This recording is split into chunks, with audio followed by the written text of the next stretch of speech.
நஹ்மதுஹு வ நுஸல்லி அலா ரசூலிஹில் கரீம். அம்மா பஅத்.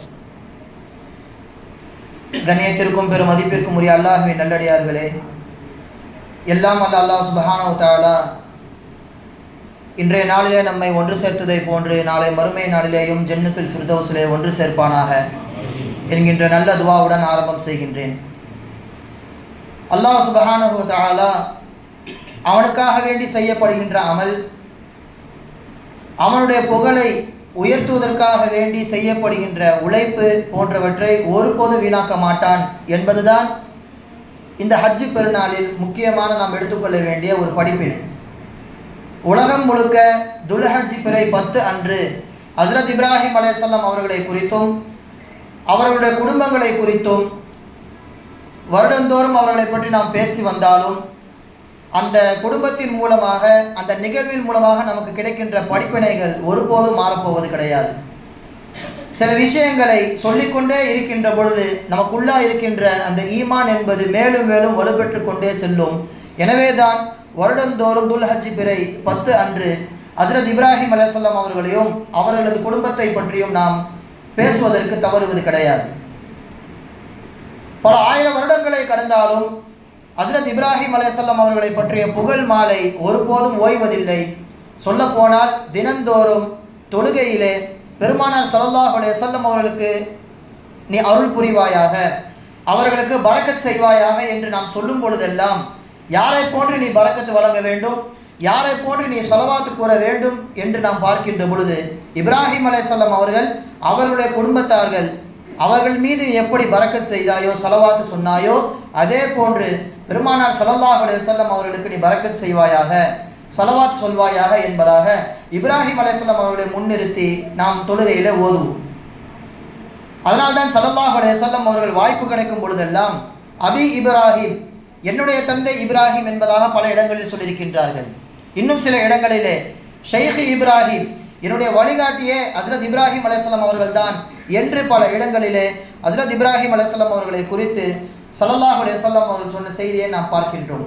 எனவே அதன் அடிப்படையில் இன்றைய தினம், இன்றைய நாளுக்கு சொந்தக்காரர் ஹஜ்ரத் இப்ராஹிம் அலைஹிஸ்ஸலாம் அவர்களை பற்றி தான் நாம் தெரிந்து கொள்ள இருக்கின்றோம். குர்ஆனில் அல்லாஹு தஆலா யாருக்கும் பயன்படுத்தாத ஒரு வார்த்தையை இப்ராஹிம் அலைஹிஸ்ஸலாம் அவர்களுக்கு பயன்படுத்தியிருக்கின்றான். வ இப்ராஹிம் அல்லதி வஃபா.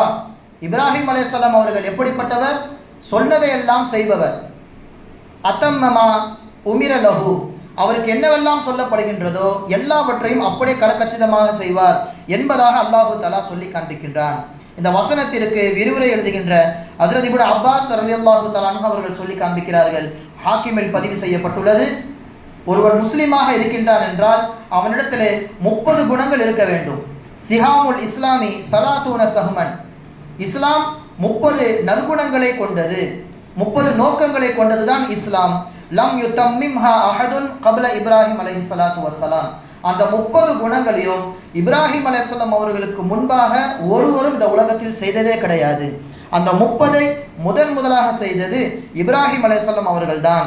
எனவே தான் அல்லாஹு தஆலா வ இப்ராஹிம் அல்லதி வஃபா, சொன்னதையெல்லாம் இப்ராஹிம் செய்வார் என்பதாக புகழ் மாலை சூட்டுகின்றான் என்று இப்னு அப்பாஸ் ரலியல்லாஹு தஆலா அவர்கள் விளக்கம் தருவார்கள். அப்படி என்ன 30 நற்குணங்கள் என்பதாக இப்னு அப்பாஸ் ரலியல்லாஹு தஆலா அவர்களே விளக்கம் தருகின்றார்கள்.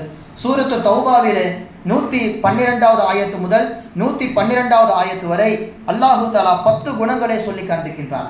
ஒரு மனிதன் அல்லாஹ்விற்காக வேண்டி உடலையும் தன்னுடைய பொருளையும் அல்லாஹ்விற்காக வேண்டி அர்ப்பணம் செய்ய வேண்டும். இதை முதலில் கொடுத்தது இப்ராஹிம் அலைஹிஸ்ஸலாம் அவர்கள் தான்.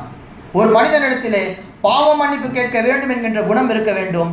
இது இப்ராஹிம் அலைஹிஸ்ஸலாம் அவர்களிடத்தில் இருக்கின்றது. 2வது குணம் வணக்கசாலியாக இருக்க வேண்டும். 3வது எப்போதும் அல்லாஹ்வை புகழ்ந்து கொண்டே இருக்க வேண்டும். இது 4வது அல்லாஹ்விற்காக வேண்டி, அல்லாஹ்வின் புகழை ஓங்க செய்வதற்காக வேண்டி ஒரு இடத்திலிருந்து இன்னொரு இடத்திற்கு ஹிஜ்ரத் செய்ய வேண்டும். அதுவும் இப்ராஹிம் அலைஹிஸ்ஸலாம் அவர்களிடத்தில் இருக்கின்றது.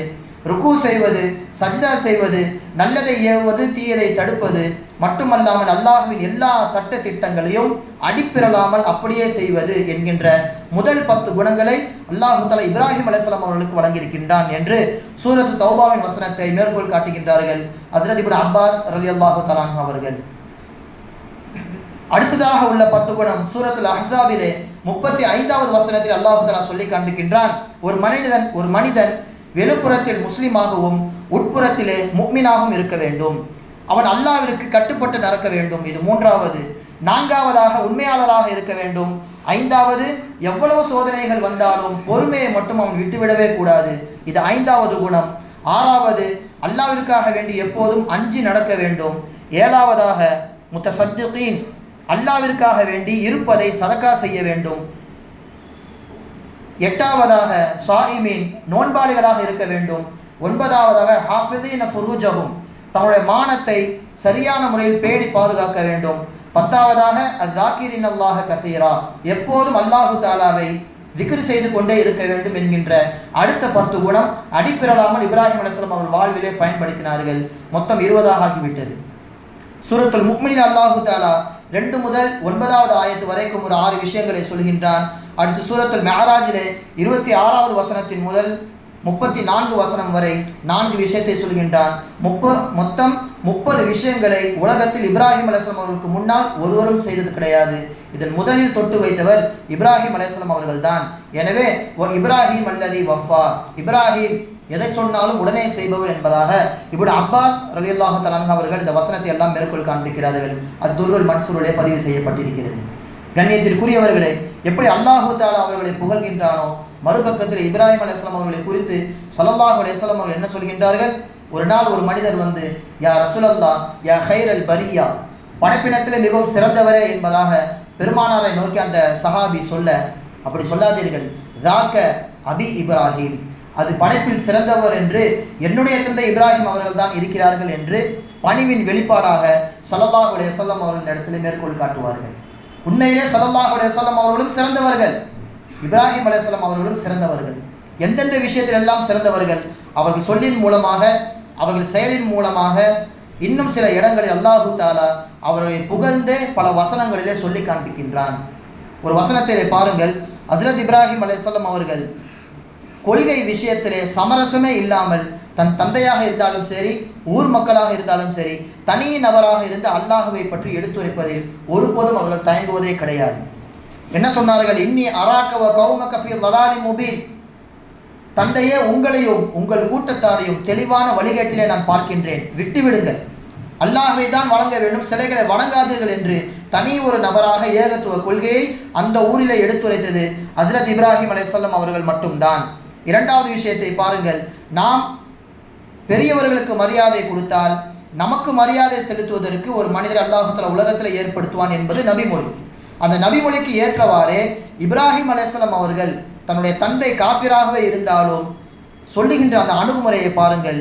யா அபதி லா தஅபுதி ஷைத்தான், எனது அன்பு தந்தையே, ஷைத்தானை வணங்காதீர்கள் என்பதாக ஒரு இடத்தில் சொல்லிவிடுகிறார்கள், மரியாதை நிமித்தமாக.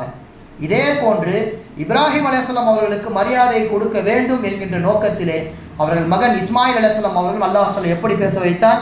யா அபதி இஃப்அல் மா துக்மர், எனது அன்பு தந்தையே, உங்களுக்கு கனவிலே என்ன சொல்லப்பட்டிருக்கின்றதோ அதை அப்படியே நீங்கள் செய்யுங்கள், உங்களுக்கு கட்டுப்பட்டு நான் நடப்பேன் என்று வார்த்தை மாறாமல் இப்ராஹிம் அலைஹிஸ்ஸலாம் அவர்கள் ஆசர் அவர்களுக்கு எப்படி யா அபதி என்கின்ற வார்த்தையை பயன்படுத்தினார்களோ அதே கண்ணியத்தை இப்ராஹிம் அலைஹிஸ்ஸலாம் அவர்கள் கொடுக்க வேண்டும் என்று அவருடைய மகன் இஸ்மாயில் அலைஹிஸ்ஸலாம் அவர்கள் வாயிலேயும் யா அபதி, எனது அன்பு தந்தை என்பதாக அல்லாஹு தஆலா பயன்படுத்தி காண்பிக்கின்றான். இப்படி வாழ்நாள் முழுக்க இப்ராஹிம் அலைஹிஸ்ஸலாம் அவர்களின் சிறப்புகளை குறித்து நாம் சொல்லிக்கொண்டே செல்லலாம்.